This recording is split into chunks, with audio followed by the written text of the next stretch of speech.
बहुत बहुत बधाइयां महाराज।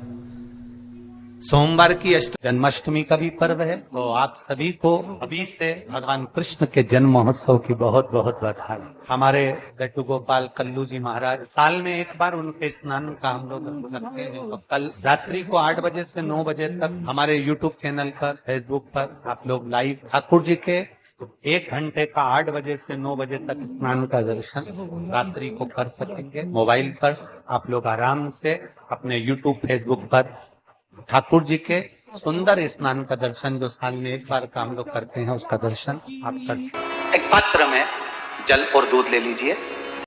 तो कहोगे गुरुजी ये कथा कहां से निकाल के लाए हो? तो विष्णु पुराण में से आप उसको स्मरण कर सकते हो। काय में से? विष्णु पुराण में से। एक पात्र में देसी गाय का दूध, जल उसमें रखकर, और आपके यहाँ अगर लड्डू गोपाल हो, यदि आपके घर में ठाकुर जी हो, लड्डू गोपाल हो, विष्णु जी का कोई स्वरूप हो, श्री हरि का कोई स्वरूप हो, तो उस पर आप संध्या के समय पर दुर्वा डालकर उस दुर्वा से अगर लक्ष्मी जी के नामों का 108 बार उच्चारण कर कर, घी का दिया लगाकर, कैसर के चावल साथ में रखकर केवल उस जल का और दूध का मात्र छींटा देते हो, तो उसके घर में कभी लक्ष्मी की कमी नहीं आ सकती, संपदा बढ़ती चली जाती है। 108 बार लक्ष्मी के नाम का मात्र उच्चारण कर लेने पर भगवान विष्णु के चरणारविंद पर, भगवान विष्णु के चरणों पर केवल उस दुर्वा का, जल का, दूध का सिंचन कर देने से भी लक्ष्मी की वृद्धि होती है।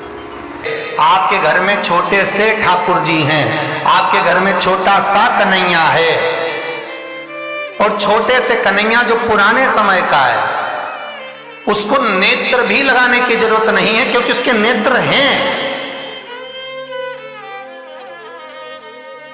और मान लो तुमने इतना बड़ा कन्हैया ले लिया, तो अरे बोलो तो जम के जरा, और उसका कोई एक नेत्र कहीं गिर गया, एक नेत्र कहीं चले गया, तो फिर दूसरा नेत्र लगाना पड़ेगा कि नहीं लगाना पड़ेगा? और अगर एक नेत्र पर रखोगे तो अच्छा लगेंगे कि ठाकुर जी? नहीं।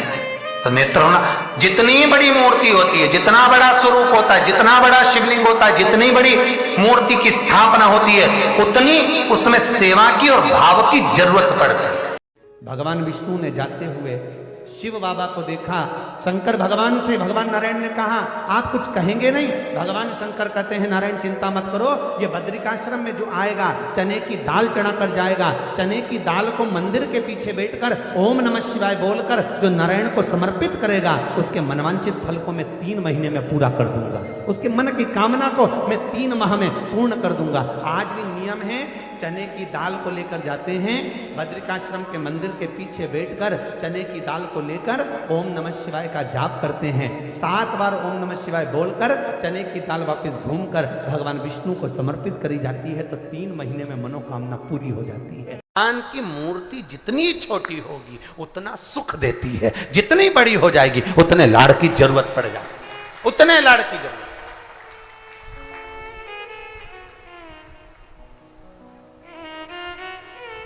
जितनी छोटी।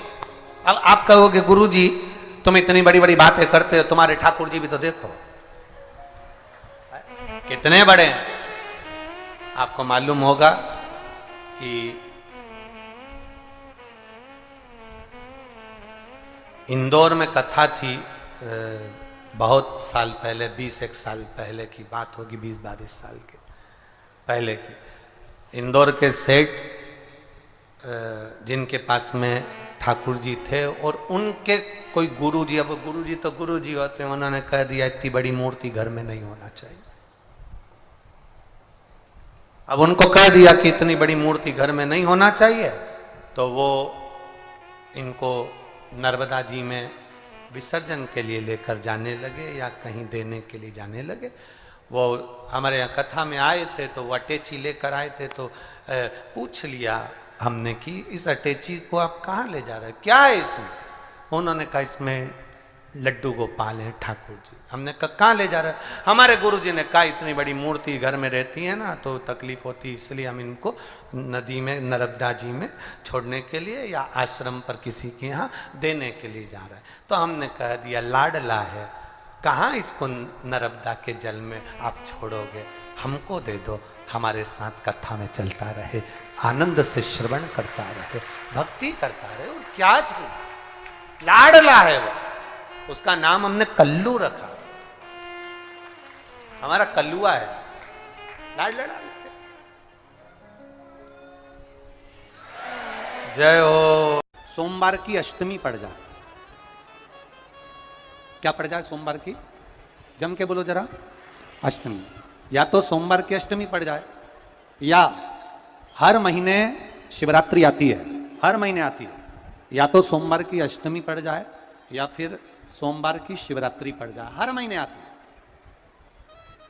प्रयास करना, कहीं से देसी गाय का दूध मिल जाए,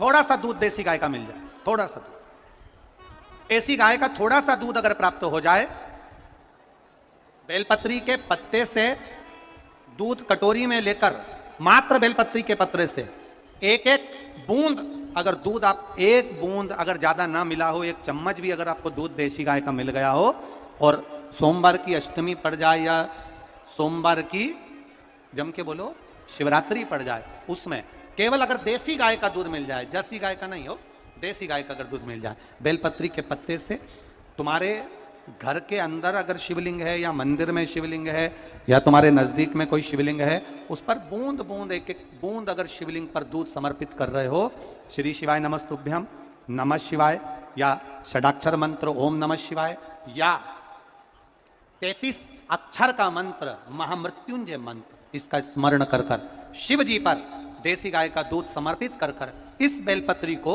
अशोक सुंदरी वाली जगह पर अगर आप समर्पित कर देते हैं, फिर आप जिस भी चीज के लिए अप्लाई करें, मेरा देवाधिदेव महादेव आपका हाथ पकड़कर खींचकर आगे बढ़ा ही दे। मेहनत करना, कर्म पूरा करना, पढ़ाई अच्छी करना, और पढ़ाई के साथ में विद्या अध्ययन करने के साथ में अच्छी मेहनत के साथ में देसी गाय का दूध भगवान शंकर को समर्पित करना, भगवान शंकर को समर्पित करना, देसी गाय का दूध धीरे धीरे धीरे धीरे समर्पित करना, भावों के साथ आप समर्पित करें। देसी गाय का दूध एक एक बूंद समर्पित करिए, धीरे धीरे समर्पित करो। और देसी गाय का दूध जब धीरे धीरे समर्पित करें, बड़े रास्ते से, आनंद से धीरे धीरे जब आप समर्पित करेंगे, बेलपत्री, वही दूध में सनी हुई बेलपत्र अशोक सुंदरी वाली जगह पर, उस समय पर डंडी का भाग शिवलिंग की ओर नहीं होना चाहिए, उस समय पर डंडी का भाग जहां से पानी बहकर जाता है अशोक सुंदरी की ओर से, वहां पर होना चाहिए। कार्य में सफलता मिलती ही। शिव तत्व को धारण कर। सोमवार की अष्टमी का मतलब आपको इंदौर की कथा में बताया था, जिस दिन शंकर और पार्वती के मिलन का दिवस हो, और केवल एक माता पार्वती के अकेले मिलन का नहीं, 64 योगनिया तक भगवान शंकर से मिलने के लिए आती है। पीला चंदन लगा लेना, कितना लगाना है? बीच वाला जो पत्ता है उस पर पीला चंदन। जब आपको लगे कि मेरा जीवन बहुत कष्टमय है, अब ये रोग, अब ये कष्ट दूर ही नहीं हो रहा, अब ये आए दिन तकलीफ पर तकलीफ बढ़ती जा रही है, आए दिन रोग, बीमारी, पैसा घर में बच नहीं रहा, बहुत कष्टमय जीवन है, इसमें लगाओ पीला चंदन बेलपत्री की बीज पत्ती पर। महाराज, और बीज पत्ती पर जब चंदन लग जाए, लगने के बाद में ये दोनों पत्ती पर लाल चंदन लगा लीजिए। इन दोनों पत्ती के बीच में जो डंडी का भाग होता है, आपको कहा था, आपको स्मरण में होगा शायद, हमने जब बेलपत्री की महत्वता बताई थी तो उस बेलपत्री की महत्वता में कहा था ब्रह्मा विष्णु महेश ये 3 हैं, बोला था। बीच में ये बड़ी पत्ती से लेकर जो 2 पत्तियां होती हैं, इनके बीच में जो जगह बचती है, इसमें मां पार्वती के 64 योगनियां, मां पार्वती अपनी पूर्ण सिद्धि के साथ में जितनी भी देवी के स्वरूप हैं, वो माता 64 योगनियां देवी के स्वरूप में यहां पर विराजमान होती हैं।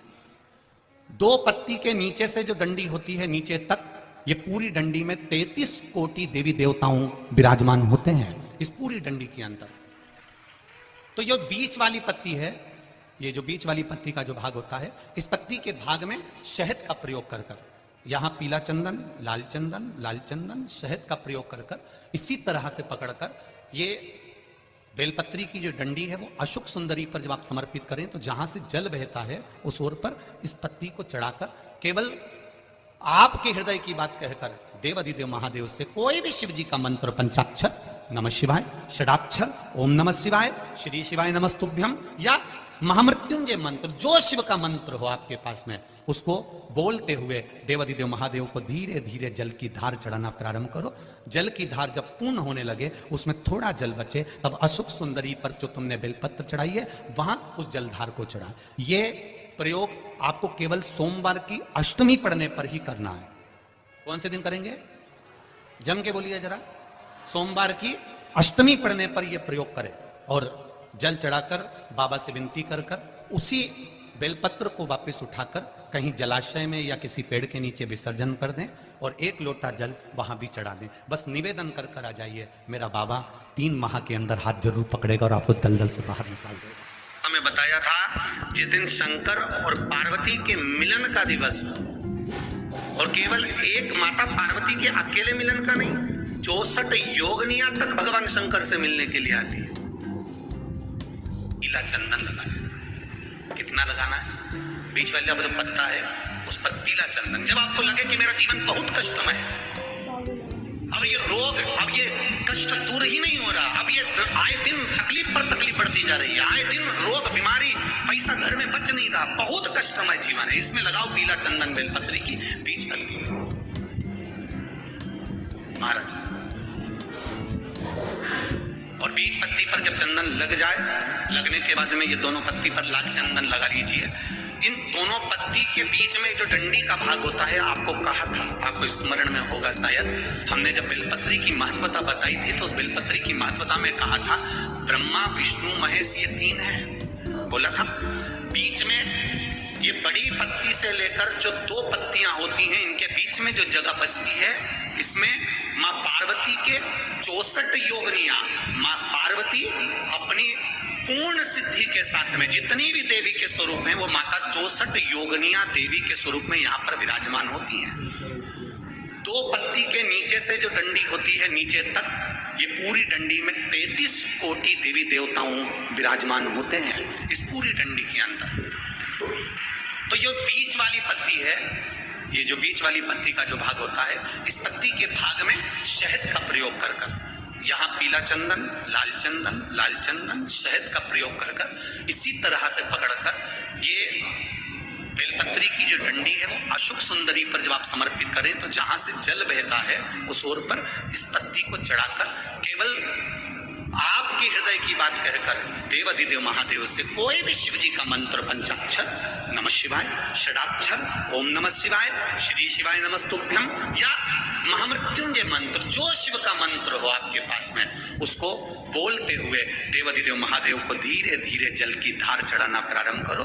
जल की धार जब पूर्ण होने लगे, उसमें थोड़ा जल बचे, तब अशुक सुंदरी पर जो तुमने बेलपत्र चढ़ाई है वहां उस जलधार को चढ़ाए। ये प्रयोग आपको केवल सोमवार की अष्टमी पढ़ने पर ही करना है। कौन से दिन करेंगे? जम के बोलिए जरा। सोमवार की अष्टमी पढ़ने पर यह प्रयोग करें और जल चढ़ाकर बाबा से विनती कर कर उसी बेलपत्र को वापस उठाकर कहीं जलाशय में या किसी पेड़ के नीचे विसर्जन कर दें और 1 लोटा जल वहां भी चढ़ा दें। बस निवेदन कर कर आ जाइए, मेरा बाबा 3 माह के अंदर हाथ जरूर पकड़ेगा और आपको दलदल से बाहर निकालेगा। काया के रोग से